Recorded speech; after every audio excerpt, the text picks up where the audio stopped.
Semuanya, Assalamualaikum warahmatullahi wabarakatuh. Salam sejahtera untuk kita semua. Perkenalkan, nama saya Yuliani Pundantowe Katume. Nama saya Prilsia Udiatonda. Nama saya Syastuti Eskatilo.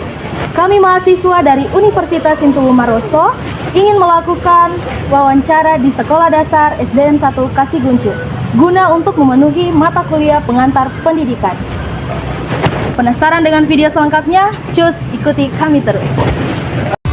Putaran bumi dan waktu yang terus berjalan menempa kita, walau kini kita terpisah. Oke, baik, terima kasih Ibu. Jadi di sini kami ingin mewawancarai Ibu bagaimana kesulitan-kesulitan yang dihadapi oleh guru terhadap siswa di sekolah dasar. Jadi pertanyaannya, bagaimana cara mencegah bullying di antara siswa di sekolah dasar? Ya, terima kasih atas pertanyaannya. Cara mencegah bullying di antara siswa di sekolah dasar, yang pertama tentunya membangun lingkungan positif, ya, komunikasi terbuka terhadap siswa, memperkuat kepercayaan diri siswa, ya, memperhatikan pergaulan siswa di sekolah, kemudian mendorong untuk berperilaku baik. Jadi itu tugas guru-guru SD itu. Pertama tentunya kita memperhatikan bagaimana cara pergaulan antara siswa supaya tidak terjadi bullying di sekolah. Ya, baik, saya menerima jawabannya. Lantas bagaimana jika bullying terjadi di sekolah? Apa tanggapan guru-guru? Ya, tentu tanggapan guru-guru ketika terjadi bullying di sekolah, guru itu harus langsung mengambil sebuah tindakan. Biasa kan ada, kalau di sini sering terjadi di SD khususnya di Betania ini, nama orang tua, ya, siswa tidak memanggil lagi temannya memanggil nama, tapi biasa mereka manggil nama orang tua, sehingga ya, teman itu merasa terganggu, merasa terhina bahwa bukan panggil nama tetapi memanggil nama orang tua. Ya, ketika kami mendengar siswa itu memanggil nama orang tua, kami langsung mengambil mereka, memanggil, diarahkan ke kantor, ya, guru agama langsung tangani untuk memberi arahan supaya jangan lagi terulang memanggil teman, memanggil pakai nama orang tua.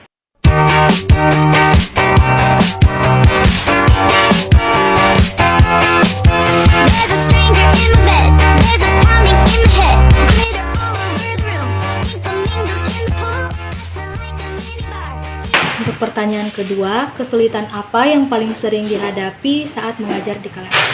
Berbicara tentang kesulitan yang sering kami hadapi di dalam kelas itu banyak. Yang paling utama itu dari minat, ya, kurangnya minat siswa kepada pelajaran itu. Karena suka matematika, apalagi mau berhitung terlalu banyak. Nah, itu. Program kesehatan mental dan keterampilan siswa. Ya, upaya untuk mencegah, bagaimana peran guru, ya, dalam upaya mencegah atau mengintegrasikan kesehatan mental, ya, melindungi siswa dengan berbagai bentuk kekerasan, ya, dan eksploitasi. Di samping sebagai pendidik, guru juga berperan sebagai pelindung dan memastikan bahwa siswa itu merasa aman dan nyaman di lingkungan sekolah. Karena guru itu adalah orang tua. Yang kedua, kalau di rumah kan ada orang tua, kalau di sekolah ya tentunya guru sebagai orang tua. Dari jam 7 sampai jam 1 itu guru adalah sebagai orang tua itu. Guru itu tugasnya selain mengajar di dalam kelas, tentunya juga kita sebagai seorang guru itu harus melindungi siswa supaya mental mereka terjaga dengan baik ketika mereka belajar, bermain. Anggaplah kita itu sebagai guru itu orang tua mereka di sekolah.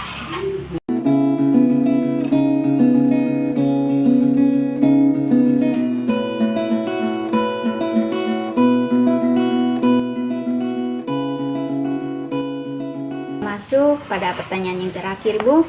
Ya, saya akan menanyakan faktor-faktor apa saja yang menyebabkan ketidakhadiran siswa ke sekolah. Ya, untuk tentang faktor ketidakhadiran siswa di sekolah, biasanya itu kesehatan. Yang mulai dari diri siswa, rasa kesehatan, kayak mereka sakit, sehingga mereka tidak bisa hadir ke sekolah.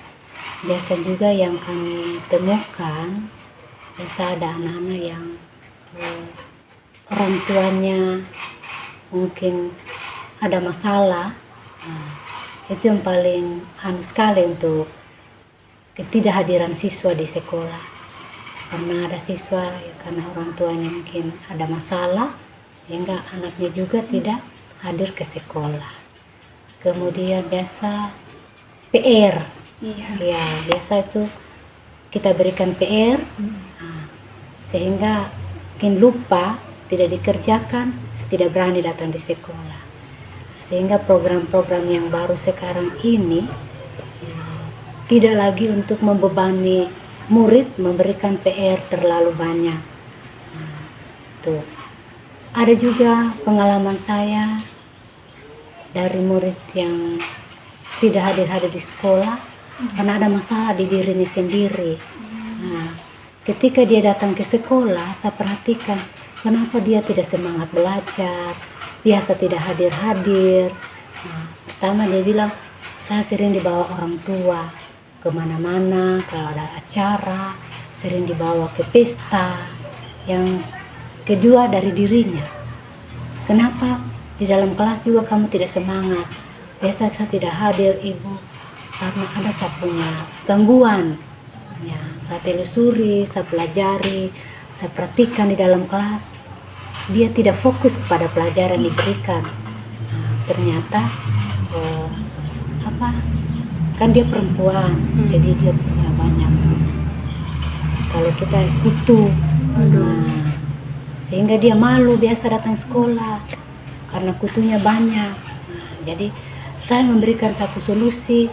Saya rangkul tuh anak, saya dekati, dan saya yang mengobati masalahnya itu dengan cara saya bawa dia pulang ke rumah, saya yang bersihkan kutunya, sehingga kedepannya dia sudah mulai rajin sekolah, dia sudah tidak malu. Jadi dia punya masalah di dirinya itu sudah bisa teratasi dari kita sebagai seorang guru. Sehingga saya katakan tadi, kita itu bukan hanya sebagai guru yang selalu mengajar di dalam kelas, tapi kita mampu memperhatikan bagaimana keadaan dari siswa kita, supaya mereka itu ada motivasi untuk sering hadir ke sekolah. Kesimpulan dari keempat pertanyaan tadi, bahwa guru itu bukan cuma sebagai pengajar, bukan hanya sebagai pendidik, tetapi guru itu juga sebagai orang tua kedua di sekolah itu, untuk dapat mengajar dan mendidik serta bagaimana melindungi anak-anak supaya bisa belajar dengan baik dan nyaman. Terima kasih atas jawaban atau respon yang diberikan Ibu kepada kami.